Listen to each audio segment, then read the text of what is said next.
देखो भाई, बिहार में नीतीश कुमार की सरकार ने एक जरूरी मीटिंग की थी। इस मीटिंग में कुल मिलाकर 69 बातों पर मुहर लगी, मतलब मंजूरी मिली। सबसे पहली बात तो ये है कि अब गया शहर का नाम बदल दिया गया है। अब इसको गया जी बोलेंगे। सरकार का कहना है कि अब से ये इसी नाम से जाना जाएगा।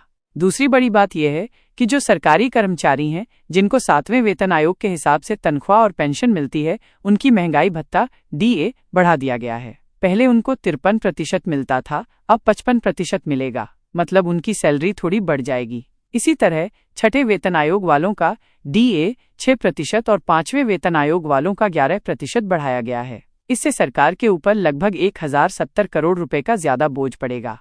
सरकार ने अगले साल के लिए कर्जा लेने की भी मंजूरी दी है। वो बाजार से लगभग 54,000 करोड़ और कुल मिलाकर 58,000 करोड़ रुपए का कर्जा लेंगे।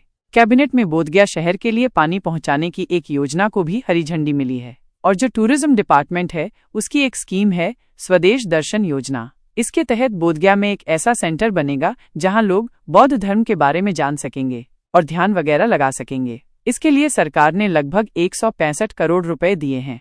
एक और बात है, जो बिहार के पहले उप मुख्यमंत्री थे सुशील मोदी, उनकी हर साल 5 जनवरी को जो जन्मदिन होता है, उसको अब सरकार एक सरकारी फंक्शन के तौर पे मनाएगी। इसके अलावा जो जवान ऑपरेशन सिंदूर में शहीद होंगे, उनके परिवार वालों को सरकार 50 लाख रुपए मुआवजा देगी। अब बात करते हैं जीविका दीदी की। इनके लिए एक अलग बैंक बनेगा और जो ब्लॉक और तहसील के ऑफिस होते हैं, उनकी सफाई का काम भी अब जीविका दीदी ही करेंगी।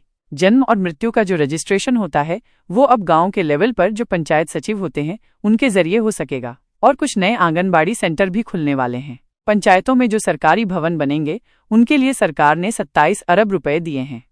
सरकार ने 900 ग्राम पंचायतों में पंचायत सरकार भवन बनाने की मंजूरी दी है। बिहार के कुछ जिलों में जो केंद्रीय विद्यालय संगठन है, उसके स्कूल खुलेंगे।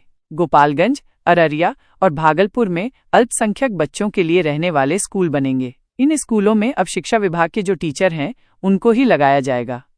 सहकारिता विभाग में क्लर्क के 333 नए पद बनाए गए हैं। पहले से 498 पद थे। अब बिहार सरकार की नौकरियों में जो बिहार के रहने वाले हैं और दिव्यांग हैं, उनको ही आरक्षण मिलेगा। मछली विभाग में जो क्लर्क के पद हैं, उनके लिए भी कुछ नियम बदले गए हैं। छपरा जिले में जो सोनपुर है, उसको अब नगर